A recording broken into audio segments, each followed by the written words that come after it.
ओम गणेशाय नमः. नवनाथ कथासार अध्याय 27.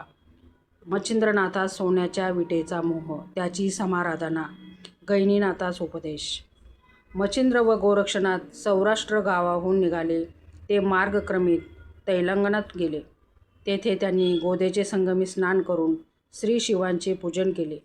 पुढे आवड्या नागनाथ, परळी वैजनाथ आदी करून तीर्थ केल्यावर महाराण्यात गर्भगिरी पर्वतावर जे वाल्मिक ऋषींचे स्थान आहे तेथे ते आले. ते अरण्य महाभयंकर, वाट देखील धड उमगेना अशा त्या घोर अरण्यातून प्रवास करण्याचा प्रसंग आल्यामुळे मच्छिंद्रनाथ भिवून गेला. त्याचे कारण असे की श्रीराज्यातून निघताना त्यास मैनाकिनी राणीने जी सोन्याची वीट दिली होती ती कोणास न समजू देता त्याने झोळीत ठेवली होती. ती वीट चोर नेतील या धास्तीने त्याच्या जीवात जीव नव्हता. ही सर्व भीती गोरक्षनाथांच्या लोभाबद्दल परीक्षा पाहण्यासाठी होती, नाहीतर मच्छिंद्रनाथास भीती कशाची असणार. तो मार्गात चालत असता गोरक्षास विचारी की ह्या घोर अरण्यात चोरांची धास्ती तर नाही ना. हे ऐकून गुरुला चोरांचे भय कशासाठी असावे ही कल्पना गोरक्षनाथाच्या मनात उत्पन्न झाली. गुरुजवळ काहीतरी वित्त असले पाहिजे व ते चोर लुटून नेतील ही भीती त्यांना आहे असा त्यांनी तर्क केला व ते भय निरसन होण्याचा उपाय योजावा असा मनात विचार करून तो काही उत्तर न देता तसाच मुकाट्याने चालत होता. इतक्यात त्यास एक पाण्याचे ठिकाण दिसले. तेव्हा मच्छिंद्रनाथाने गोरक्षास अंमल थांबवायला सांगितले व आपली झोळी त्याच्याजवळ देऊन तो पाणी पिण्यासाठी गेला. तेव्हा गोरक्षनाथाने गुरुच्या झोळीत पाहिले तो सोन्याची वीट दिसली. तेव्हा हेच भीतीचे मूळ असे जाणून त्याने ती वीट फेकून देऊन तितक्याच वजनाचा एक दगड त्यात भरून ठेविला व आपण चालू लागला. मच्छिंद्रनाथही मागून तातडीने पाणी पिऊन आल्यानंतर चालू लागला. गोरक्ष बराच लांब गेल्यावर गुरु मागून येत होता. त्याची वाट पाहत विसावा घेत बसला. इतक्यात एक विहीर त्याच्या नजरेस पडली. ते त्याने स्नान केले.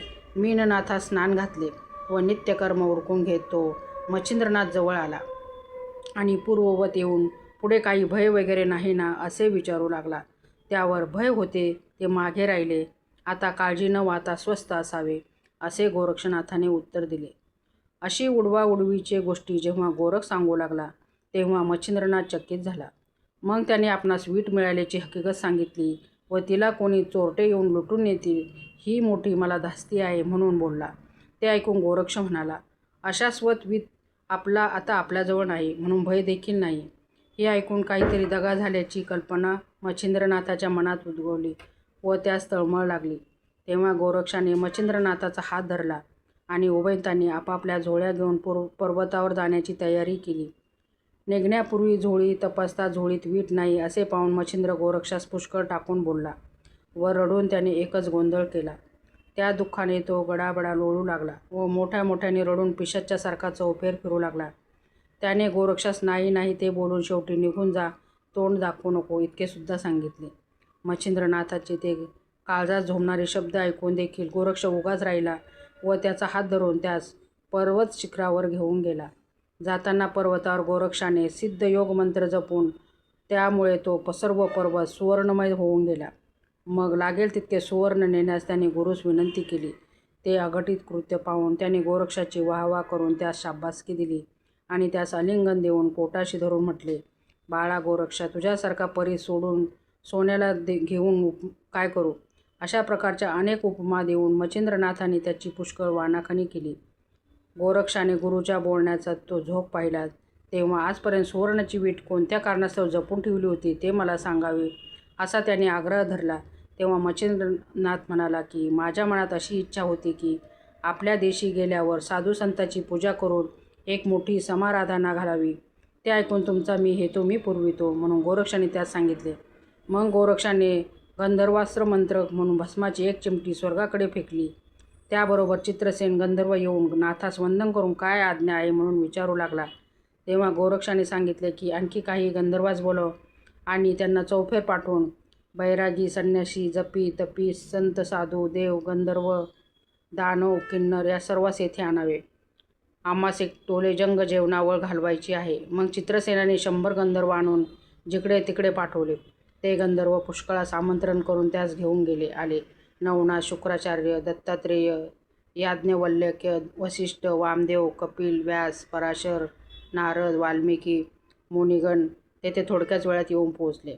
नंतर गोरक्षनाथाने मच्छिंद्रनाथास सांगितले की भोजना समारंभास पुष्कळ मंडळी जमली आहे, तरी तुमची मी मार्गात टाकून दिलेली सोन्याची वीट आणून देतो, ती घेऊन समारंभ साजरा करावा. यावर मच्छिंद्रनाथाचे त्याचे समाधान केले. बाळा, तुझ्यासारखा शिष्य असल्यावर मला यात किंचितही सोन्याची वीट घेऊन काय करायची मला. मग गोरक्ष म्हणाला, सर्व यथासांग होईल, पण हा सर्व आपल्या कृपेचा प्रताप, मजकडे काही नाही. असे बोलून त्यांनी चरणावर मस्तक ठेवले व सर्व व्यवस्था लावून बंदोबस्त करतो, आपण काही काळजी न करता स्वस्थ बसावे असे सांगितले. नंतर त्याने अष्टसिद्धीस बोलावून त्यांच्याकडे स्वयंपाकाचे काम देऊन उंची अनेक पक्वाने तयार करण्याची आज्ञा केली व बंदोबस्त नीट राहून काही न्यून कमी न पडू देण्याची सक्त ताकीद दिली. मग त्याने एकंदर कामाची व्यवस्था लावली व उत्सवाचा बंदोबस्त उत्तम प्रकारचा ठेविला. त्यावेळी सर्वांना आनंद झाला. या भोजन समारंभात गैनीनाथ आले नव्हते, म्हणून गोरक्षनाथांनी ही गोष्ट मच्छिंद्रनाथास सुचविली. तेव्हा मधु ब्राह्मणाकडे गंधर्वास पाठवून पुत्रासह त्यास घेऊन येण्यास सांग म्हणून तो त्यास आणेल असे मच्छिंद्रनाथाने गोरक्षास सांगितले. त्यावरून गोरक्षनाथाने चित्रसेन गंधर्वास सर्व वृत्तांत कळविला व त्याच्या अनुमतीने एक पत्र लिहिले. ते त्याने सुरोचन नामक गंधर्वाजवळ दिले. ते त्याने कनकगिरीत जाऊन त्या मधु ब्राह्मणास दिले व इकडील सविस्तर मजकूर सांगितला. मग तो ब्राह्मण मोठ्या आनंदाने मुलासानी गैनीनाथास घेऊन निघाला. तो मजल मजल करीत गर्भद्वीप पर्वती येऊन पोहोचल्यावर त्याने गैनीनाथास मच्छिंद्रनाथाच्या पायावर घातले. त्यावेळेस त्याचे वय 7 वर्षाचे होते. मच्छिंद्रनाथ मुलाचे लाड करू लागला. त्यानंतर हा गैनीनाथ करभज नारायणाचा अवतार असल्याचे त्यांनी सर्वांस निवेदन केले.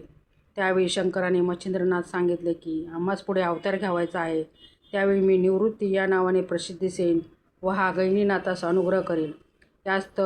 यास अनुग्रह देऊन सकल विद्यामध्ये प्रवीण करावे. हे ऐकून मच्छिंद्रनाथाने गोरक्षनाथाकडून गैनीनाथास अनुग्रह देविला. तसे संपूर्ण देवाच्या समक्ष त्याच्या मस्तकावर आपला वरदहस्त ठेविला. हा समाराधनेचा समारंभ 1 महिनाभर सतत चालला होता. मग गोरक्षाने कुबेरास सांगितले की हा सुवर्णाचा पर्वत घेऊन जा आणि ह्याचा मोबदला आम्हास अमोल वस्त्रे भूषणे दे, म्हणजे ती सर्व मंडळीस देऊन रवाना करता येईल. ही भाषण ऐकून कुबेराने येथील धन येथेच असू द्या, वस्त्र अलंकार घेऊन मी येतो. मग त्याने वस्त्राची दिंडे व तरतऱ्हेची पुष्कळ अलंकार आणून ती वस्त्रे भूषणे सर्वांना दिली. द्रव्य देऊन त्या सर्वांची इच्छा तृप्त केल्या व मोठ्या सन्मानाने सर्वांची रवानगी करून दिली. समारंभ झाल्यावर उपरीक्ष वसुमार्ग समागमे मीननाथास सिंहलद्वीपास त्याच्या तिलोत्तमा मातोश्रीकडे पाठवून दिले. त्याने मीननाथास तिलोत्तमेच्या स्वाधीन केले व मच्छिंद्रनाथाचा सारा वृत्तांत तिला सांगितला. तेव्हा मच्छिंद्रनाथाच्या भेटीची निराशा झाल्यामुळे तिच्या डोळ्यास पाणी आले. ते पाहून एक वेळ तुला मच्छिंद्रनाथ भेटेल, तू काही चिंता करू नको.